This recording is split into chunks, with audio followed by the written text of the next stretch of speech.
601년 2월 27일 노아 601세대 된 해 2월 27일 노아가 1년 17일 만에 방주에서 나왔습니다. 긴 기간 동안 방주에 있었지만 노아는 나오자마자 자기 자신을 위해서 무엇을 하려 하지 않았습니다. 노아는 제일 먼저 하나님 앞에 단을 쌓았죠. 제사, 즉 예배를 드렸습니다. 하나님께서 그 제사의 향기를 기쁘게 받으셨다고 했습니다. 제물을 태우는 것은 본래 향기가 나는 건 아니라고 그랬죠. 그런데도 하나님께서 그 제사의 향기를 기뻐 받으셨다고 하는 것은 나오자마자 하나님께 예배드리는 노아의 중심의 향기를 하나님께서 기쁘게 받으신 것이죠. 하나님께서 노아에게 다시는 홍수로 사람을 심판하지 않겠다. 바꾸어 말해서 홍수로 인류를 멸절시키는 일을 하지 않겠다라고 언약을 주십니다. 하나님께서 다시는 홍수로 인간을 심판하지 않을게 이 말씀을 하실 때 그 말씀을 듣는 대상이 누구예요? 홍수로 심판받은 사람들이 아닙니다. 그죠? 그 홍수의 심판으로부터 구원받은 노아가 그 하나님의 언약의 대상이에요. 바꾸어서 홍수의 심판으로부터 구원받은 노아에게 하나님께서 내가 다시는 홍수로 인간을 심판하지 않을게 라고 하신 말씀은 조금 더 깊이 묵상하면 무슨 의미이겠어요? 나를 믿는 자는 어떤 경우에도 너가 구원받은 것처럼 구원받는다. 그 말이잖아요. 네가 나를 믿고 나와 동행하는 한 어떤 경우에도 나는 너를 구원해 줄 것이다. 하나님의 구원의 언약인 것이죠. 이것이 사람의 말이 아닙니다. 하나님의 말씀이세요. 그러면 하나님께서는 그 말씀하시는 것만으로도 족하지 않습니까? 그런데 하나님께서는 노아에게 그 언약을 주셨을 뿐만 아니라 당신 언약에 대한 증거, 증표까지 주셨단 말이에요. 증표라고 하는 것은 쌍방이 서로 주거나 아니면 약하고 아쉬운 사람이 크고 강한 사람에게 주는 거라고 그랬죠. 결혼할 때 신랑 신부가 서로 사랑하겠습니다 서약하고 그 약속의 증표로 예물을 주는 것은 서로 준단 말이에요. 한쪽만 주는 거 아니란 말이죠. 기업체와 기업체가 서로 계약할 때 쌍방이 계약을 합니다. 계약서에 사인해요. 그래서 한 부씩 나눠 갔잖아요. 그러나 돈을 빌릴 때는 채무자만 채권자에게 증서를 써줍니다. 돈을 빌려주는 사람이 약조물을 주고 돈을 빌려주는 법은 세상에 없지 않습니까? 그런데 하나님께서는 당신의 이 언약을 주시면서 인간에게 어떤 증표도 요구하시지 않았습니다. 천지를 창조하신 하나님 당신께서 당신만 일방적으로 당신의 약속에 대한 증표까지도 주셨다는 거예요. 그래서 우리는 지난 시간에 하나님께서 아브라함에게도 말씀하시고 이사야 선지자를 통해서 이스라엘 백성에 대해서도 당신의 말씀에 대해서 당신의 이름을 걸고 맹세하시는 분이시라는 사실도 우리가 확인해 봤습니다. 하나님은 이런 분이세요. 1.1핵도 변함없는 당신의 말씀임에도 불구하고 우리에게 그 말씀을 더더욱 믿을 수 있도록 맹세하시고 증표까지 주시는 분이시라는 거예요. 그래서 그 증표로 주신 것이 무지개라고 했습니다. 왜 하필이면 무지개였을까? 우리 지난 시간에 몇 가지 한번 생각을 해봤죠. 그죠? 첫째로 무지개는 아름답다고 했습니다. 죽어가는 사람에게 당신을 사랑합니다라는 고백보다 내가 당신을 영원히 살려줍니다라는 말보다 더 아름다운 이야기가 어디 있어요? 하나님의 구원은 아름답단 말이죠. 무지개는 신비롭다고 했습니다. 여러분, 하나님께서 우리 각자를 불러내신 그 구원의 섭리를 한번 생각해 보셔요. 얼마나 신묘막측합니까? 또 무지개는 크다고 그랬죠? 동해에서부터 시작해서 서해까지 걸려요. 하나님의 구원은 정말 큽니다. 그러니까 나 같은 인간도 그 구원 속에 포함될 수 있는 것이죠. 무지개는 인간의 손으로 헐거나 세울 수 없다고 했습니다. 철저하게 하나님께서 세우시는 거예요. 그래서 내가 도저히 바로 세울 수 없는 인간도 나는 저런 사람은 안 될 거야 포기한 사람도 하나님은 세우실 수 있다고 했습니다. 무지개는 땅에 걸리는 것이 아니라 하늘에 걸리잖아요. 그죠? 그래서 구원은 철저하게 위로부터 하늘로부터 하나님으로부터 주어지는 것입니다. 인간이 요구해서 주어진 게 아니에요. 위로부터 하나님께서 먼저 주신 선물이 구원인 것이에요. 그 무지개를 가만히 우리가 살펴보면 그 무지개야말로 바로 예수 그리스도의 예표라는 것을 알 수 있다고 그랬죠. 예수 그리스도의 구원보다 더 아름다운 것이 어디에 있습니까? 하나님이 제물이 되어서 돌아가시고 인간의 죄를 속한다는 그 신비로운 구원의 역사, 인간 중에 누가 그것을 상상했겠어요? 그죠? 예수 그리스도께는 수고하고 무거운 짐진 자들아 다 내게로 오라. 구별하시지 않으셔요. 그분의 구원은 크시단 말이죠.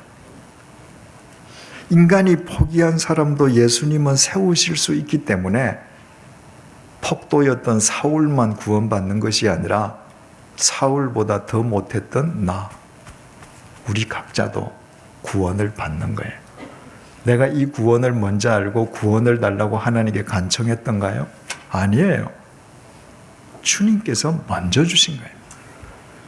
자, 그러면 보세요. 하나님께서 노아에게 언약을 주시고 그 언약의 증표로 무지개까지 주셨으면 우리에게 남은 것은 뭐라고 했습니까? 믿는 것밖에 없어요. 좀 더 세상적으로 표현하면 그냥 믿어주면 돼요. 그런데 이것을 못 믿는단 말이에요.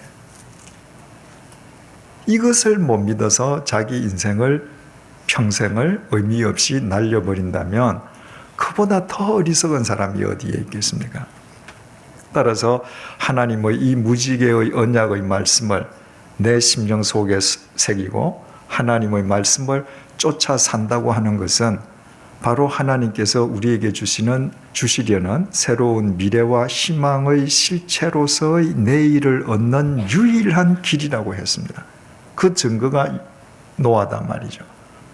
바로 그 구원의 언약의 하나님의 말씀을 쫓았기 때문에 하나님께서 그를 통해서 인류의 역사를 새롭게 시작하시려는, 그를 인류의 중시조, 두 번째 시조로 삼으시려는 새로운 희망과 미래의 실체로서의 새 역사를 그의 삶으로 시작하게 된 것입니다.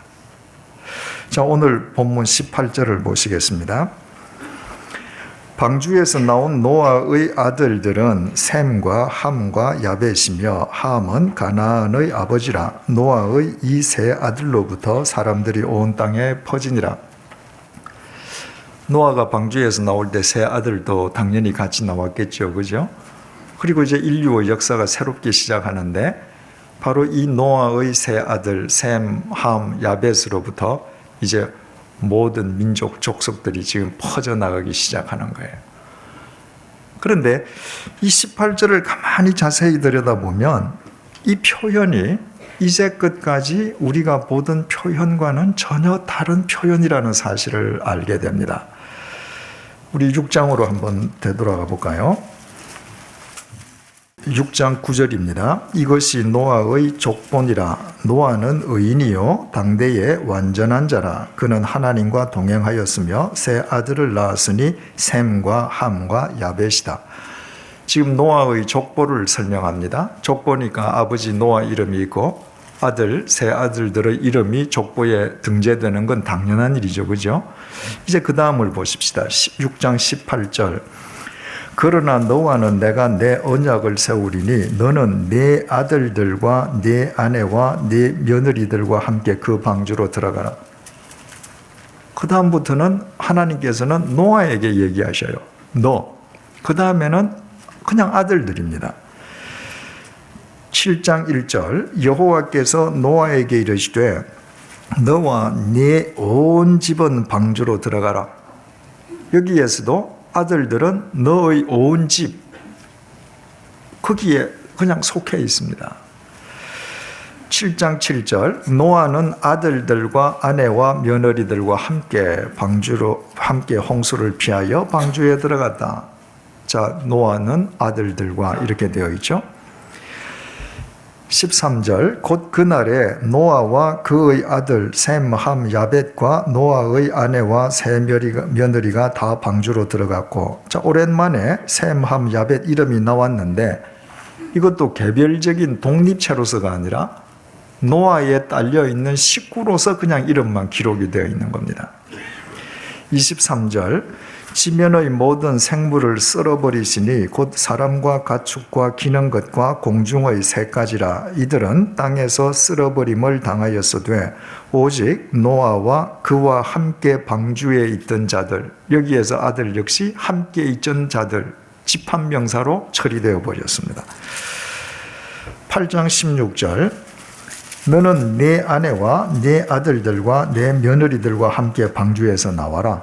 하나님께서 노아에게만 말씀하십니다. 9장 1절, 하나님이 노아와 그 아들들에게 복을 주시며, 여기에서도 주체는 노아예요.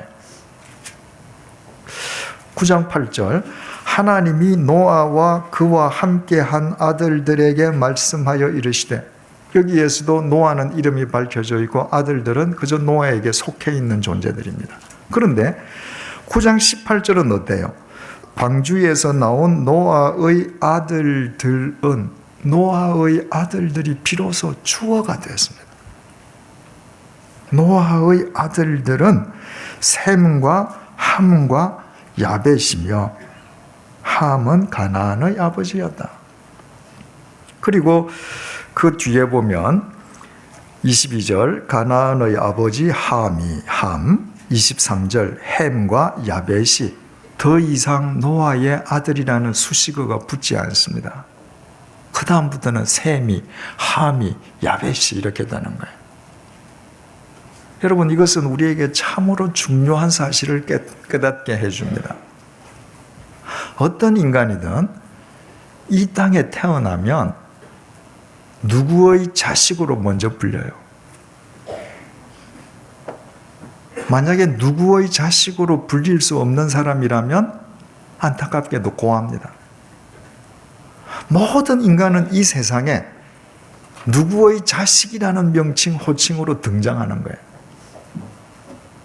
그러다가 어느 시점이 되면 누구의 자식이 자기의 이름으로 살게 됩니다. 그렇다면 우리는 여기에서 소중한 교훈을 얻게 돼요. 첫째로, 어떤 부모가 좋은 부모겠느냐는 거예요. 정말 좋은 부모는 때가 되었을 때 자식이 자기의 이름으로 살 수 있도록 도와주는 부모입니다. 쉽게 말씀드리자면 자립할 수 있도록 도와주는 거예요. 자립할 수 있도록. 자, 18절 다시 읽을게요. 방주에서 나온 노아의 아들들은 셈과 함과 야벳이며, 함은 가나안의 아버지라. 노아의 이 세 아들로부터 사람들이 온 땅에 퍼지니라. 보세요. 지금까지 세 아들들은 노아의 아들로만 존재했습니다. 그런데 지금부터 이들은 자기 후손의 선조로서 사는 겁니다. 한 인간이 자신의 때가 되었음에도 불구하고 부모의 슬하에서 벗어나서 자기의 인생을 자립적으로 살지 못하는 자가 결혼해서 자식은 낳을 수 있겠죠. 자기 자식의 부모 노릇 바로 할 수 있을까요? 자기 손자, 증손자에게 존경받는 할아버지, 증조부가 될 수 있을까요? 불가능하지 않습니까? 그렇다면 정말 훌륭한 부모는 내 자식이 자신의 이름으로 걸고 살아갈 수 있도록 내가 그를 지켜줄 때 지켜주고 세울 때 세우고 자립하게 만들어주는 거예요. 그런데 어떻습니까, 여러분? 전 세계적으로 볼 때 물론 그렇지 않은 부모님도 많이 계시지만 한국 부모님들의 자식 사랑은 선을 넘어섰습니다. 병적이에요. 결혼시켜 놓고 나서도 자식이 부모의 도움 속에서 살게 만듭니다. 여러분, 어떻게 그 자식이 자기 자식의 부모가 될 수 있겠습니까? 세계 어느 나라 엄마 아빠가 자식 교육을 위해서 기러기 가족이 되어서 삽니까? 우리 깊이 생각해 봐야 합니다. 언젠가도 제가 말씀드렸지만 하나님의 자연의 법칙은 부모를 먼저 데려가시는 겁니다. 하나님께서는 특별한 경우가 아니고는 자식을 먼저 데려가시지 않죠. 그죠? 내가 내 자식이 죽을 때까지, 내 자식이 무덤에 들어갈 때까지 내 자식을 뒷바라지 해줄 수 있으면 괜찮아요. 그런데 내가 내 자식이 죽을 때까지 뒷바라지 할 수 없고 내가 먼저 떠나는 것이 하나님의 법칙이라면 하루라도 빨리 그 자식이 책임 있게 자기 삶을 살 수 있도록 세워주는 게 사랑 아니겠습니까? 따라서 혹 내가 내 자식이 바로 사는데 자기 이름으로 살아야 할 때 아직도 내 자식이 바로 서지 못하도록 내가 걸림돌이 되고 있는 것은 아닌가? 한번 우리는 생각해 봐야죠. 두 번째로, 자식이 부모한테 드릴 수 있는 효도가 뭐겠습니까? 자기 이름으로 사는 겁니다. 여러분 한번 생각을 해보셔요. 제 자식이 있는데 아직 어리니까 어디 가서 제 이재철 목사 아들이야, 그렇게 이야기 들을 수 있겠죠. 그죠? 그런데 그 자식들이 나이 50, 60이 돼가지고도 어디 가든지 저 이재철 목사 아들이야. 걔들은 인생 실패한 아이들입니다. 그죠? 자식이 장성하면 그 다음부터 제가 어떻게 불려져야 돼요? 누구의 아빠로 불려지는 겁니다. 이 세상의 모든 태어난 사람은 누구의 자식으로 살다가 그 다음에 자기 이름으로 살기 시작하면서부터 그 부모가 누구의 아빠, 엄마가 되는 겁니다. 그렇다면 내가 내 부모를 가장 명예롭게 해드릴 수 있는 것은 내가 하루라도 빨리 내 이름으로 사는 사람이 되어서 우리 부모가 내 이름으로 누구의 부모로 불리는 분이 되게 해드리는 것, 그게 효도 아니겠어요?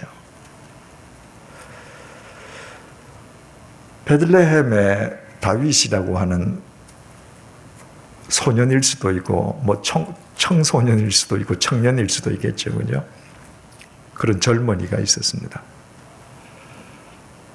골리앗이 이스라엘을 쳐들어왔잖아요. 그죠? 그런데 그 체격을 보고 이스라엘 장수 중에서 아무도 나가서 싸울 엄두를 못 낸단 말입니다. 다윗은 8형제의 막내인데 다윗의 큰형 3사람도 그 전쟁에 지금 참전을 했습니다. 아버지가 자기 집에 3명이 전쟁에 나갔으니까 아들 아직 5명 남아있잖아요. 근데 넷째 아들, 5째 아들, 6째 아들, 7째 아들 다 제쳐놓고 막내 다윗을 불러서 너 지금 전쟁터에 나가 있는 형들에게 먹을 것 좀 갖다 줘라. 막내를 불러서 시켰습니다. 무엇을 의미하겠습니까, 여러분? 여러분들 자식을 키울 때 부모 입장에서 한번 생각을 해보셔요. 내 집에 자식이 여러 명 있는데 전쟁터에 있는 형들한테 가서 먹을 것을 전해주라는 심부름을 내가 특별히 누구에게 시킨다면 왜 시켜요? 그 아이만이 이 이야기를 딱 부러지게 해줄 아이이기 때문에 시키는 거 아니겠습니까? 다윗은 이미 그때 자립이니 아버지가 볼 때에 이 자식만 이 일을 제대로 할 수 있어요. 그래서 다윗이 옛사우 가지 않습니까? 그죠? 가서 보니까 골리앗이 이스라엘을 능멸합니다. 이스라엘 임금에서부터 국민만 능멸하는 것이 아니라 여호와 하나님을 능멸해요. 내가 가서 싸우겠다. 말리지만 나가서 싸우잖아요. 그죠? 다윗을 꺾었습니다. 온 이스라엘이 떨다가 풍전등화의 위기를 맞다가 그 젊은이 다윗에 의해서 나라가 이제 건져졌으니 임금이 얼마나 기쁘겠습니까? 사울 왕이 물었습니다. 네가 도대체 누구냐? 다윗이 뭐라고 대답하죠? 저는 베들레헴 사람 이새의 아들입니다. 다윗의 데뷔는 이새의 아들로 시작합니다. 당연하지 않겠어요? 자기는 존재가 없는 사람이에요. 우리 아버지의 아들입니다. 이러고 인생을 시작했습니다. 그런데 그가 골리앗을 꺾고 나서 이스라엘의 지도자가 되고 나서 하나님의 도구가 되고 난 뒤에 어떻게 되었을까요? 이새가 이제는 다윗의 아버지가 되는 거예요. 어디 가나 그 이새는 다윗의 아버지라고 불리는 것 자체가 긍지로운 거예요. 만약에 그 이새가 다윗을 정말 사랑했는데 이 다윗이 60, 70이 되어서도 그리고 이새가 90, 100세가 되었는데도 어디 가서 다윗의 아버지 이새로 불리는 게 아니라 자기 아들이 이새의 아들로만 불린다. 그 아들 볼 때마다 얼마나 속상하겠습니까? 정말 우리는 오늘 밤에 한번 깊이 생각해 볼 수 있어야 되겠습니다. 부모로서 그리고 자식으로서 내가 부모로서 자식을 진정으로 사랑하는 게 뭐겠는가? 내가 부모로서 자식으로서 부모에게 진정으로 효도하는 것이 뭐겠는가? 우리 한번 생각해 볼 필요가 있죠. 원튼 원치 않든 셈과 함과 야벳은 이제 자신들의 이름으로 살아야 할 시대를 맞았습니다. 20절 노아가 농사를 시작하여 포도나무를 심었더니 노아가 농사를 시작했습니다. 이것은 노아가 첫 번째 농부였다 그런 의미는 전혀 아니죠. 그죠? 홍수 전에도 농부들이 다 있지 않았습니까? 그러니까 이제 홍수 이후에 그저 이제는 안정적인 삶을 살아야 되니까 노아가 이제 포도나무를 심고 포도원을 재배하고 그렇게 하기 시작했다 그 말이죠. 그죠? 그런데 여기에서 노아가 농사를 시작하여 우리말로는 농사를 시작하여 이렇게 되어 있는데 이게 히브리 말로는 이쉬 하 아다마 이렇게 기록이 되어 있습니다. 그 말을 그대로 번역하면 땅의 사람이다 그 말이에요. 그래서 이 말을 그 히브리 원전을 그대로 번역하면 20절이 이렇게 됩니다. 땅의 사람인 노아가 포도나무를 심었다.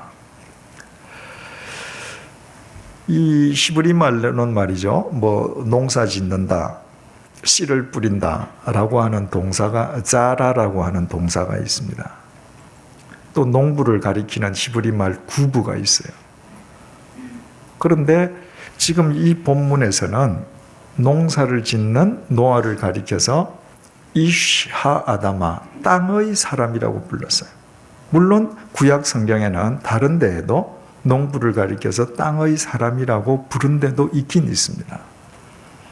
그러나 오늘의 이 본문을 들여다보면 여기에서 노아를 가리켜서 이시하 아다마 땅의 사람이라고 본문이 기록했다고 하는 것은 단순한 땅을 갈아먹고 사는 농부라는 의미를 넘어서는 의미라는 것입니다. 자, 그 다음을 보십시다. 21절 포도주를 마셨습니다. 그 포도주 마시는 거야 이 중동 지방에서 문제될 거 하나도 없지 않습니까? 우리나라는 물이 좋지만 이 중동은 다 물이 석회수이기 때문에 음료수로서 적합하지 않지 않습니까? 그래서 본래 중동 사람들은 밥을 먹을 때, 빵을 먹을 때 음료수로 포도주를 먹는단 말이죠. 그래서 성경이 포도주를 먹는 것 자체를 금한다기보다는 포도주를 음료수가 아니라 음료수를 넘어서는 수준, 바꾸어 말하면 그것을 술 자체로 여기고 술로서의 포도주를 즐기는 걸 금지하지 않습니까? 그러니까 노아가 포도주를 마셨다고 하는 것은 전혀 문제될 것이 없는데 여기에서 문제가 뭔가? 히브리 말로 포도주를 야인이라고 하는데 이 포도주 앞에 하라고 정관사가 붙어 있습니다. 그런데 포도주를 마신다고 할 때 정관사 하가 붙을 때 히브리어 표현법에 의하면 이것은 술과 포도주와 뗄래야 뗄 수 없는 관계에 있음을 의미할 때 그런 표현을 써요. 바꾸어 말하면 노아가 포도주를 그저 하루 세 끼 식사하면서 음료수로 먹는 정도가 아니라 술 자체로 즐기는 사람이 되어 있음을 지금 표현하고 있는 것입니다. 자, 포도주를 마시고 취했습니다. 취했어요. 여기에서 이 취했다고 하는 말은 히브리 말로 샤카르라고 동사가 기록되어 있는데, 이 샤카르라고 하는 동사는 샤카라는 동사의 최상급이에요. 샤카라고 하는 게 마신다, 특별히 쭉 들이킨다, 그런 의미인데, 마신다, 쭉 들이킨다는 의미의 샤카의 최상급이니까 뭐예요? 끝까지 들이키는 겁니다. 우리말로 표현하면 꼭지가 돌 때까지 마시는 겁니다. 지금 노아가 그렇게 한 거예요. 평소에도 술을 즐기다가 이날은 꼭지가 돌도록 마셨습니다. 그 장막 안에서, 여기에서 그 장막이라는 것은 어떤 장막을 가리키는 그 장막이 아니라 그의 장막이라는 거예요. 이 사람들은 다 텐트에서 살잖아요. 아버지, 어머니 장막이 있고 자식들 장막이 있고 다 장막이 있단 말이죠. 근데 아마 노아는 여기에 그의 장막이라고 하는 거 보니까 자기의 술방이 따로 있었나 봐요. 자기의 텐트를 하나 만들고 그 텐트에 처박혀서 꼭지가 돌 때까지 술을 먹습니다. 결과가 어떻게 됐는가? 벌거벗었다. 자기 통제력을 상실해 버렸습니다. 자, 여러분 한번 머릿속에 상상을 해보셔요. 요즘 말로 표현하면 골방에 앉아가지고 술병을 천리하게 내려다 놓고 꼭지가 돌 때까지 한 병씩 술을 따서 나중에 자기 자신에 대한 통제력을 상실하고 뻗어버렸다. 그러면 이 땅의 사람이라는 말의 의미가 이제 뭔지 알겠죠? 20절에서 노아가 땅의 사람이 되어 땅의 사람인 노아라고 본문이 표현했다고 하는 것은 단순히 농부라는 의미가 아닙니다. 노아는 본래 어떤 사람이에요? 하늘의 사람이에요. 하늘을 쳐다보는 사람이에요. 노아가 창세기에서 등장할 때부터 완전한 의인이고 하나님과 동행하는 자다, 이렇게 등장하지 않습니까? 하나님과 동행한다는 게 뭐예요? 하나님을 바라보니까 동행하는 거죠. 1년 17개월 동안 방주 안에서 노아가 미치지 않고 어떻게 살아날 수 있었다고요? 창문이 천정에 하나 뚫려 있다고 그랬죠. 1년 17일 동안 하나님에게 시선을 고정시켰던 사람입니다. 그 노아가 어느덧 땅의 인간이 되었습니다. 땅을 바라보고 땅을 목적으로 삼고 육체를 섬기는 사람이 되었습니다. 그래서 자기 골방에 앉아서 꼭지가 돌 때까지 술을 먹고 자기 통제력을 상실했습니다. 여러분, 우리에게 항상 문제가 되는 것은 세월입니다. 세월이에요. 예전에 하나님만 바라보던 노아가 세월이 흘러서 땅의 사람이 되었습니다. 보세요. 홍수가 끝나서 나왔는데 오늘 내가 포도나무 심는데 내일 포도주를 내가 수확합니까? 아니잖아요. 심으면 이것이 1년, 2년, 3년 자라야 되고, 그죠? 거기에서 또 수확해서 이거를 포도주로 담아서 그걸 먹으려고 하면 꽤 세월이 흘렀잖아요. 세월이 흐른 뒤에 노아가 이렇게 바뀌어져 있음을 오늘 본문이 보여주고 있습니다. 최초의 살인자였던 카인이 그 동생을 죽이게 된 동기가 하나님에 대한 예배 때문이잖아요. 그죠?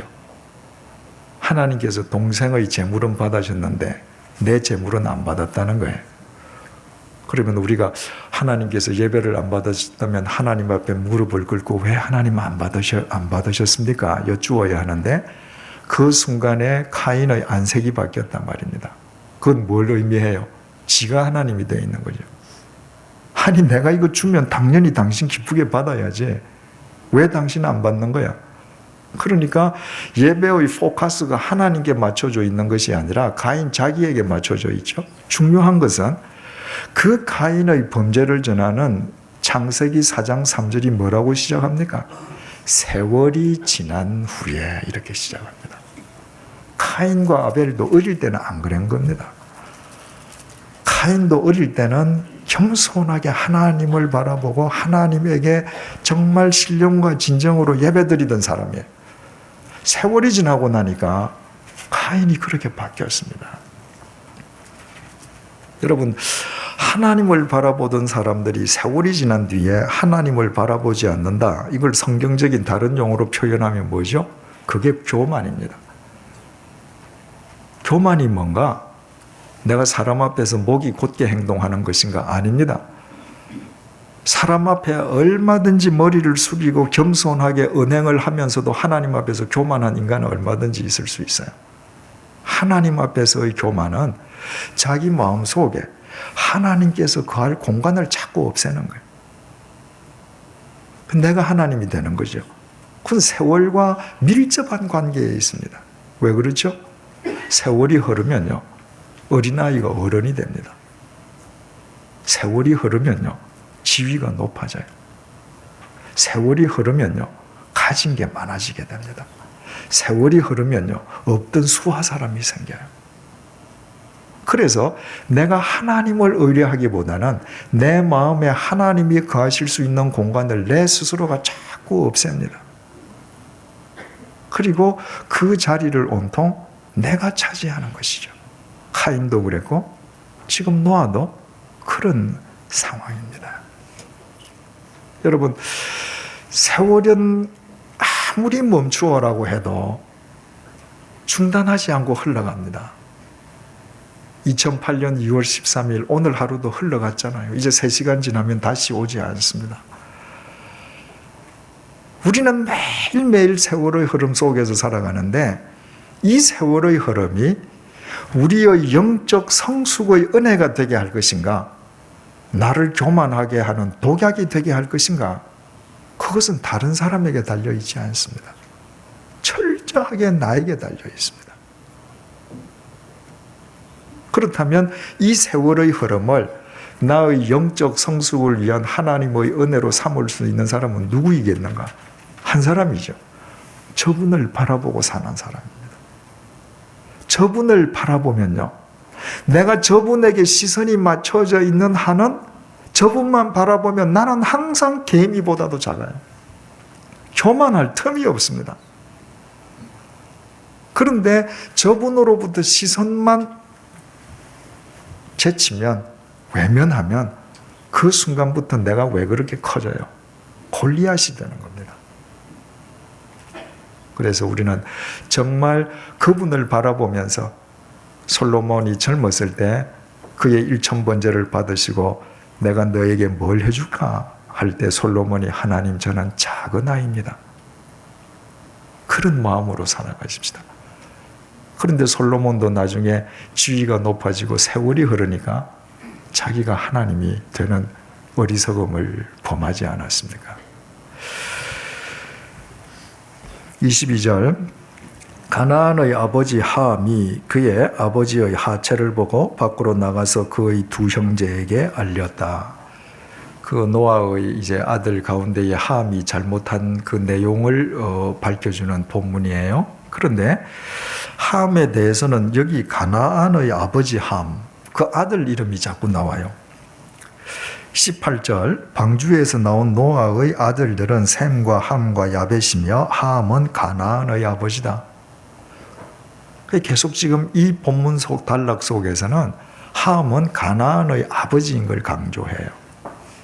그리고 22절에서도 가나안의 아버지 함이 그의 아버지 한 채를 보고 나갔다. 또 가나안을 언급하거든요. 왜 가나안을 언급하는가? 여러 가지 설이 있습니다. 그런데도 가장 우리가 설득력을 갖게 되는 견해는 바로 노아가 자기 장막에서 꼭지가 돌 때까지 술을 먹고 자기 통제력을 상실하고 하체를 다 벗고 있는 장면을 제일 먼저 본 사람이 손자 가나안이라는 거예요. 그 가나안이 가서 자기 아버지한테 얘기한 겁니다. 그게 지금 자기 아버지가 그 얘기를 듣고 와서 하는 짓거리가 여기에 기록되어 있는 거예요. 그래서 나중에 다시 보시겠습니다만 25절 보십시다. 25절 이에 이르되 가나안은 저주를 받아라. 노아가 그 잘못한 것을 징계할 때 함의 아들 가나안은 저주를 받아라 이렇게 얘기하잖아요. 그러니까 제일 먼저 보고 이 문제를 야기했던 사람이 가나안이다. 그렇게 우리는 이해할 수 있죠.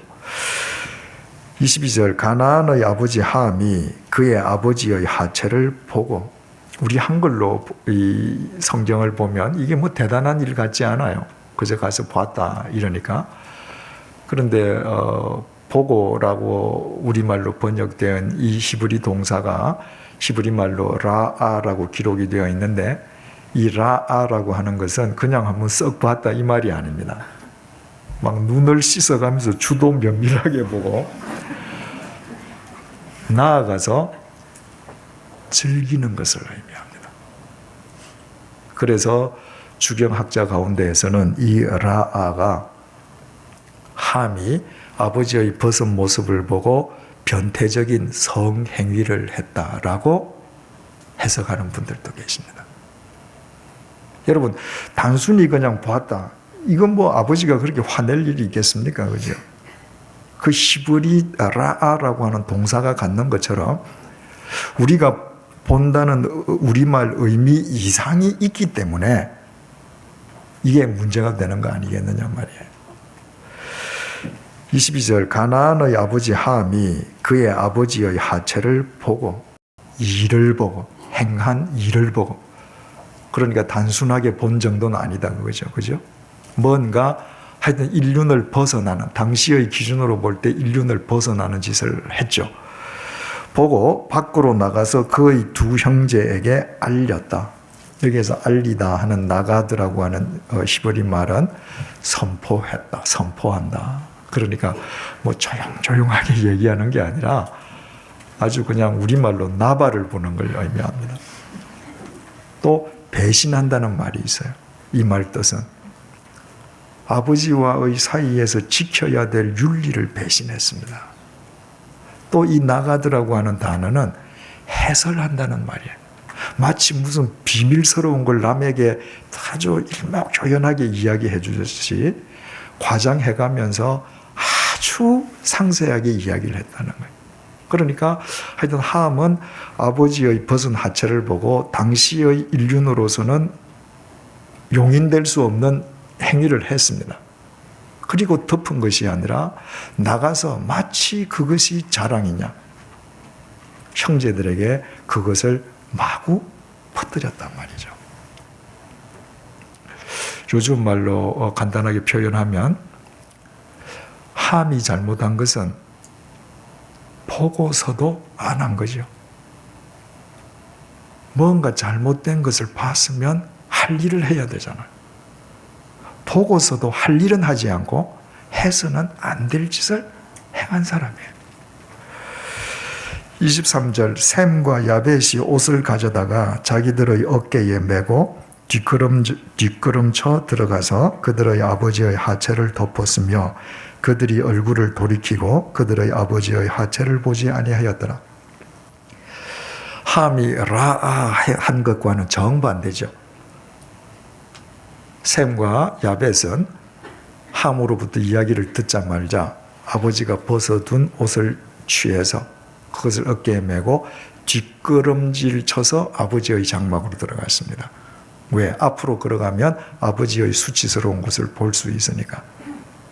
그리고 가서 아버지의 하체를 덮어드리는데 고개를 돌렸습니다. 그리고는 다시 보지 않고 나왔어요. 셈과 야벳이 잘한 일이라면 뭔가요? 안 보고도 행하여야 될 일을 했다는 것입니다. 자, 여러분, 노아가 누굽니까? 인류의 중시조입니다. 노아의 방주에서 살아나온 사람이에요. 이 자식들이 누굽니까? 그 노아의 자식이에요. 그 사람에게 자식이 30명, 40명 있는 거 아니에요. 딱 3명이 있습니다. 그 3명 가운데에 한 명이 이처럼 비뚤어졌습니다. 오늘 이 본문이 우리에게 강조하고자 하는 게 뭘까요? 함만 잘못했다는 얘기예요? 아닙니다. 그 위대했던 노아가 땅의 인간으로 전락하는 순간에 그 자식 중에 한 명이 어긋나더라. 이것을 오늘 본문은 우리에게 보여주고 있습니다. 여러분, 알코올 중독자 아버지 밑에서도 얼마든지 좋은 자식으로 성장되는 사람들 우리 주위에 있잖아요. 내가 아버지가 알코올 중독자인데 내 자식은 나와 상관없이 반듯하게 자랐다. 그래서 아버지인 내 잘못이 면책됩니까? 아니에요. 1차적으로는 자식이 바른 사람으로 서는 것은 자식 자기의 책임일 수 있습니다.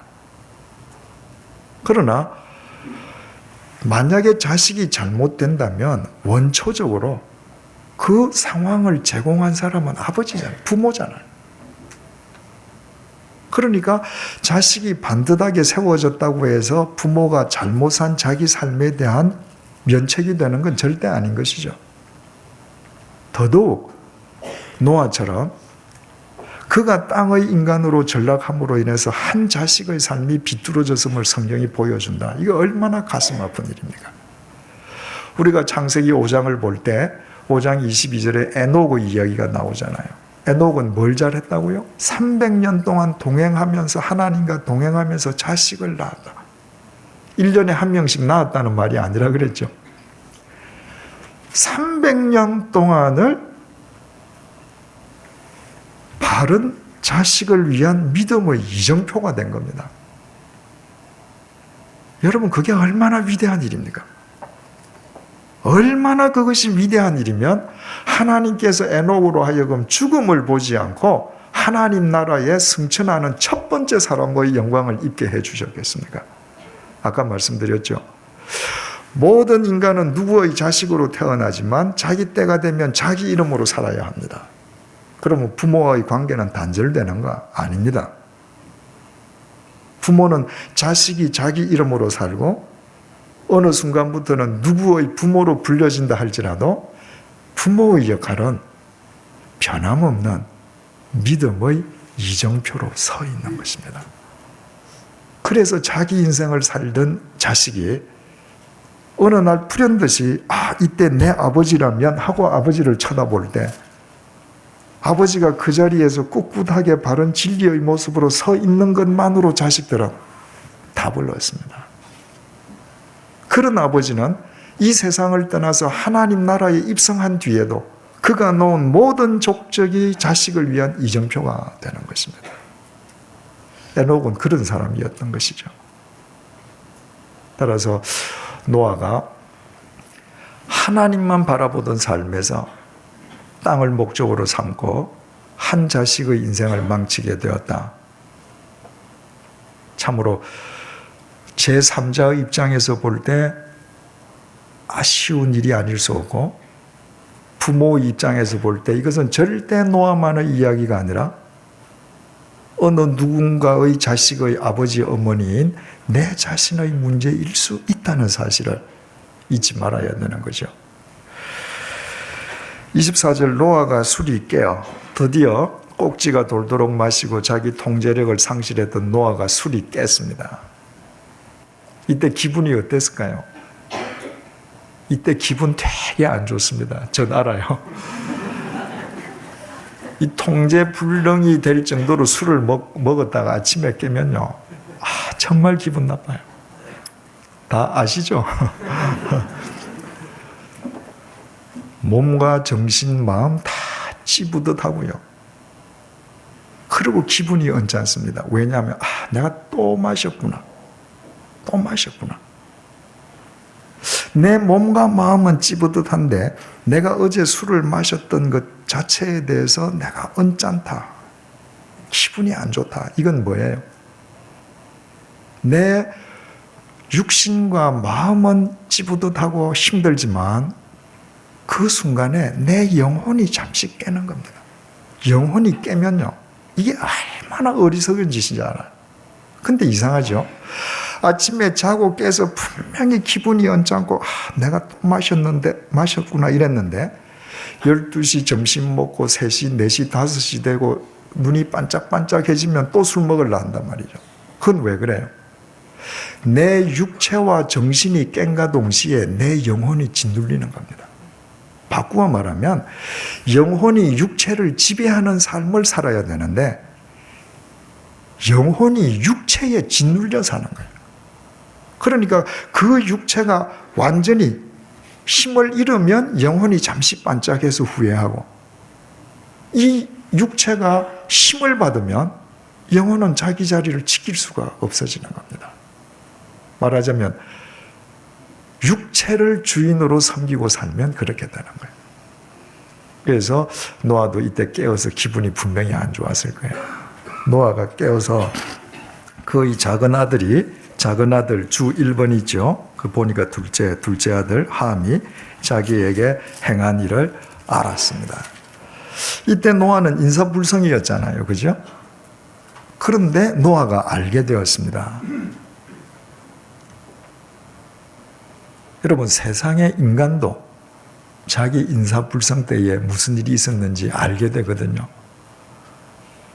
다메섹에 있는 유대인들이 사울을 죽이려고 은밀하게 계교를 꾸몄는데도 알려지잖아요. 그죠? 하나님이 모르시겠습니까? 내가 무슨 짓을 하는지 하나님이 모르시겠습니까? 노아가 알았다. 이런 성경을 볼 때 노아가 알았나 보다. 그렇게 우리가 간단하게 보고 넘어갈 문제가 아니죠. 자기가 인사불성 때 일어난 일을 노아도 알았다면 졸지도 않고 주무시지도 않은 하나님 앞에 가려질 게 있겠는가? 우리는 여기까지 나갈 수 있어야 되는 거죠. 이에 이르되 가나안은 저주를 받아 그의 형제의 종들의 종이 되기를 원하노라. 노아가 가나안이 누구죠? 함의 아들입니다. 그죠? 그러니까 자기에게 몹쓸 짓을 한 그 함, 그리고 만약에 이 가나안이 최초로 보았다고 한다면 최초로 자기의 것을 보고 아버지에게 가서 그런 일을 하게 한 그 가나안에게 저주했단 말이죠. 여러분, 잘못은 아버지로부터 시작됐잖아요. 근데 이 아버지가 과연 자식을 저주하고 징계할 수 있겠는가? 우리 질문이 제기되죠. 그죠? 그런데 이 시대 상황을 우리가 생각을 해야죠. 이때는 성경이 없지 않습니까? 이때는 성전이 없습니다. 이때는 제사장이 없습니다. 유일하게 노아가 하나님의 대리인인 것이에요. 그러니까 함이 잘못한 일을 노아가 하나님의 대리인으로 지금 징계하는 거죠. 그러면 아버지 자기도 잘못해놓고 자기 자식만 하나님을 대리해서 징계하면 그러면 노아는 면책이 되는가? 아니죠. 자기 몸에서 태어난 자기의 자식이 징계를 받는다고 하면 그게 그 아버지에 대한 징계죠. 이때 노아도 같이 징계받는 거죠. 자기 자식이 징계받는데 자기는 돌아앉아서 허허 기분 좋다면 그 아버지 아니죠. 부모 아니죠. 자, 여하튼 종이 되어라. 26절 또 이르되 셈의 하나님 여호와를 찬송하리로다. 보지 않고서도 행하여야 될 일을 행한 셈에게는 하나님 여호와를, 셈의 하나님 여호와를 찬송해라. 하나님이 셈의 하나님이 된다는 거예요. 무슨 의미겠습니까? 셈의 계보를 통해서 예수 그리스도께서 오시지 않습니까?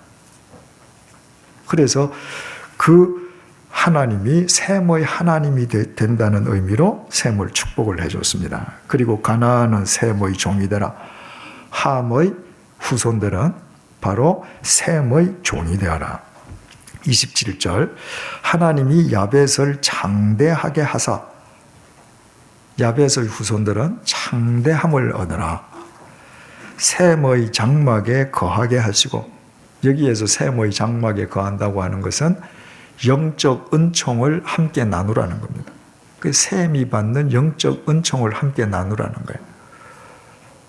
바로 예수 그리스도께서 팔레스타인 땅에 오셨지만 그 복음을 들고 셈의 후손인 바울이 야벳의 후손인 유럽으로 건너가서 그들에게 복음을 전해주지 않습니까? 그죠? 또 그뿐만 아니라 일반적으로 셈의 후손들은 우리와 같은 황인종들, 그래서 아시아 지역에 살던 사람들로 후손이 퍼져가고 야벳은 주로 유럽을 중심으로 한 백인들, 그리고 함의 후손은 아프리카를 중심으로 한 피부 색깔이 검은 사람들로 알려지고 있지 않습니까? 그런데 보세요. 세계 4대 종교라는 기독교, 유대교, 이슬람교, 불교 전부 다 아시아 조원에서 나왔습니다. 온 세계의 인간들이 종교적으로 전부 아시아인들의 후손들의 그늘 속에 사는 겁니다. 가나안은 그의 종이 되게 하기를 원하노라. 가나안은 야벳 족속의 종도 되어야 한다. 자, 이게 어떻게 되었습니까? 이 예언이. 자, 셈은 아까도 말씀드렸듯이 셈의 후손 중에서 그리스도가 오셨죠. 그리고 이 아시아 존에서 모든 종교가 다, 세계적인 종교가 다 나왔습니다. 그죠? 이루어졌습니다. 야벳은 창대해져라. 유럽을 중심으로 한 백인들이 인류 역사상 얼마나 창대했었는지는 오늘까지도 지금 현재 진행형으로 우리가 알고 있지 않습니까? 그 다음에 가나안의 후손들은 종의 종이 되어라. 역사적으로 참으로 이 인종들이 고달픈 삶을 살았다고 하는 것도 우리 다 알고 있지 않습니까? 자, 여기에서 우리는 놀라운 사실을 하나 확인하게 됩니다. 성경을 부정하는 사람들이 많아요. 하나님 말씀 아니라는 거죠. 그런데 보십시오. 이 창세기는 3,400년 전에 쓰여진 책입니다. 3,400년 전에 쓰여질 때요, 야벳의 후손, 지금 유럽을 중심으로 한 백인 형편없었습니다. 그리스가 겨우 2,800년 전에 그리스 문명이 본격적으로 시작되지 않아요? 2,700년 전에 로마의 시조 아이 둘이가 늑대 젖을 빨아먹고 살았다는 거 아닙니까? 유럽을 중심으로 한 백인이 창대키는커녕 역사의 무대에서 셈족들이 모든 주도권을 잡고 있을 때 하나님께서는 모세를 통해서 야벳은 창대케더라. 창대해졌습니다. 야벳은 셈의 장막에 거하라. 종교적으로 셈의 장막 속에 온 인류가 살고 있습니다. 함의 후손은 종의 종이 되어라. 다 이루어졌죠. 그죠? 우리가 하나님의 말씀을 믿을 수밖에 없는 당위성을 여기에서 또 한번 확인하게 됩니다. 28절입니다. 홍수 후에 노아가 350년을 살았고 그의 나이가 950세가 되어 죽었다. 홍수 후에 350년 살아서 950세가 되어 죽었다. 홍수가 언제 났죠? 노아 600세 되던 해 2월 며칠 날? 2월 17일부터 비가 왔죠. 그죠? 그리고 601세 되던 해 2월 27일 날 나오지 않았습니까? 그러니까 실제로 노아가 방주에서 나온 이후로는 349년을 산 셈이죠. 홍수가 시작되고서는 350년을 살았고 그리고 950년을 살았어요. 자, 보십시오, 여러분. 홍수가 시작되기 전에, 홍수가 시작될 때, 홍수가 다 멈춰서 물이 마를 때까지 얼마나 노아에 대해서 성경이 상세하게 우리에게 일러줍니까? 그런데 그 방주에 나와서 노아가 땅의 인간의 삶을 살고 나서 그의 일생의 마무리는 350년을 살아서 950세가 되어 죽었다. 한마디로 끝나. 그 앞에 있는 게 뭐예요? 꼭지가 돌도록 술 먹고 자기 통제력 상실해서 자식 중에 한 명 어긋난 길을 가게 하고 하나님의 징계를 받게 했다. 그리고 끝나버렸다. 6장 22절 보십시다. 이것이 노아의 족본이라. 노아는 의인이요 당대의 완전한 자라. 그는 하나님과 동행하였다. 얼마나 멋지게 인류 역사의 무대에 노아가 등장했습니까? 이렇게 멋지게 등장했는데 퇴장은 한마디로 350년 살다가 950세가 되어서 죽었어. 이렇게 끝나버렸습니다. 오늘 본문을 통해서 우리는 세 가지를 마음속에 새길 수 있습니다. 첫째로요, 부모는 이 세상을 떠나는 날까지 자식들 앞에서 바른 신앙의 이정표로 서 있어야 된다는 거예요. 젊었을 때 좋은 신앙의 이정표였다. 귀하죠. 나이 들어서는 더 좋은 신앙의 어른으로 서 있어야 합니다. 그래서 내 자식이 자기 이름으로 자기 인생을 살지만 언제든지 필요할 때 돌아볼 수 있는 이정표, 자기 삶의 방향을 새롭게 확정할 수 있는 이정표, 그것이 그런 사람이 에녹 같은 진정한 신앙의 부모다 그 말이에요. 두 번째 우리가 마음속에 새겨야 할 것, 우리는 나이가 들어갈수록 영적으로 더 성숙하고 아름다워져야 합니다. 젊었을 때는 의인처럼 살았는데 나이가 들어서 땅의 사람으로 살았다. 안 됩니다. 하루하루가 지나갈수록, 나이가 들어갈수록 우리의 삶은 더 향기로워야 되고 더 아름다워야죠. 그것은 내가 주님 앞에 깨어있고, 깨어있다는 것은 주님의 말씀을 좇을 때에만 가능한 것이죠. 마지막으로 우리가 마음속에 새길 수 있는 것, 오늘 이 본문을 보면서 우리는 진실로 예수 그리스도에게 감사드려야 합니다. 주님을 찬양해야 돼요.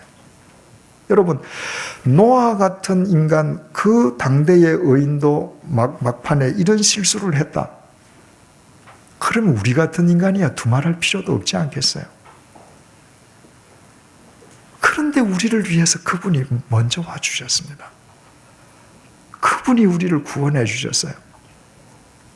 내가 바른 삶을 살 수 없는 것을 그분이 당신의 능력으로, 당신의 은총으로 도우십니다. 그래서 정말 그분은, 성경을 읽으면 읽을수록 그분은 우리의 구세주심을 고백하고 감사드리지 않을 수 없습니다. 그래서 우리가 이 시간부터 주님을 믿는다라고 하면서도 주님과 등짐으로 결과적으로 우리 삶이 땅의 열매만을 추구하는 어리석은 삶으로 일관되었다면 사순절을 맞아서 우리 회개하면서 주님을 바라보고 나가십시다. 기도하겠습니다. 주님, 당대의 의인이었던 노아가 홍수가 다 끝난 뒤에 이 지상 최고의 어른이 된 뒤에 땅의 사람이 되는 삶을 살았음을 성경이 우리에게 일깨워주고 있습니다. 주님, 바로 이 노아의 모습이 세상에서 연륜이 거듭되고 세상에서 지위가 높아지고 세상에서 가진 것이 더 많아질 때 우리 자신들의 모습임을 일깨워 주셔서 정말 감사합니다. 주님, 이와 같이 부족한 저희들을 위해서 예수 그리스도께서 이 땅에 와주시고 우리의 모든 허물을 덮어주시고 우리의 구원자로서 우리의 인생의 구주가 되어주신 것을 진심으로 감사드립니다. 이 주님을 바로 뵙지 못하고 세상을 벗하며 살아왔던 우리의 어리석음을 이 시간 용서하여 주옵소서. 매일매일 주님과 동행하는 삶을 살아가는 가운데에 아무리 세월이 흘러도 우리 자식들 앞에서 변함없는 신앙의 이정표로 서 있을 수 있도록 도와주옵소서. 우리 자식들은 부모의 이름으로 살았지만 때가 되었을 때 우리 자신들의 이름으로 살게 해주시고, 우리 부모님들이 누구의 부모라 세상으로부터 칭함을 받을 수 있는 진정한 효도하는 자식들이 될 수 있도록 은혜로 함께하여 주옵소서. 우리가 아무리 멈추어라고 말을 해도 세월은 한순간도 멈추지 않고 흘러갑니다. 주님, 이 세월의 흐름이 우리 자신의 생명을 갉아먹고 우리를 교만하게 만드는 독약이 아니라 우리 자신을 주님 앞에 더 겸손하게 세우는 하나님의 은총의 선물이 될 수 있도록 우리가 날마다 주님을 향하여 우리의 시선을 확정하게 도와주옵소서. 주님을 바라만 보면 우리가 얼마나 보잘것없는 미물인지, 얼마나 작은 존재인지 깨닫고 겸손하게 주님을 더욱 쫓을 수 있습니다. 그러나 주님으로부터 시선을 거두는 순간 우리는 어찌 그리 큰 자가 되는지요. 주님, 이 어리석음에서 탈피하게 도와주옵소서. 그리하여 날이 갈수록 우리의 삶이 더 향기로워질 수 있도록 도와주시고, 날이 갈수록 그리스도 안에서 우리의 삶이 더 아름다워질 수 있도록 도와주시고, 날이 갈수록 노인이 아니라 그리스도 안에서 어른이 되게 도와주옵소서. 예수님의 이름으로 기도드립니다. 아멘. 우리 주 예수 그리스도의 은혜와 하나님의 사랑과 성령님의 교통하심이 우리의 모든 허물과 죄에도 불구하고 십자가 위에서 우리를 구원해 주신 주님의 사랑 안에서 오직 주님과 날이 갈수록 더욱 동행하는 삶을 살 것을 소망하고 결단하는 주님의 사람들과 100주년 기념교회 위에 이제로부터 영원토록 함께 해 주시기를 간절히 축원하옵나이다. 아멘.